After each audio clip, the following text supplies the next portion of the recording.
Welcome to the Slop Farm. Enjoy the video.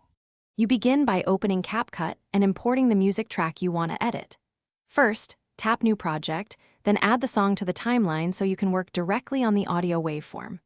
Once done, make sure the audio clip is selected. This gives you access to the audio tools. You do this because editing an app gives Capcut access to isolate frequencies and separate vocal content. Now, split or trim any intro you do not want to process, so the vocal removal step focuses only on the target segment. You now apply Capcut's vocal removal feature or recreate it manually. If Remove Vocal or AI Vocal Remover exists, tap it and set strength between 60% and 90% to retain music energy while cutting vocals. If not, open Equalizer and attenuate the typical vocal band, around 300 to 3000 Hz, plus slightly reduce mid-frequencies. Once done, use the preview button and listen over headphones. Make small incremental changes because overdoing reduction creates hollow or facey artifacts, and you want the instrumental to remain musical.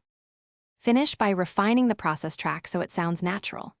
You should normalize levels, add subtle reverb or a touch of bass boost to compensate for removed vocal energy, and then listen on multiple devices.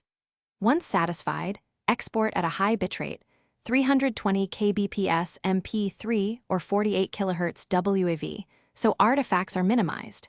If you hear weird phasing or remnants of voice, try toggling phase invert on a duplicate track or rerun vocal removal.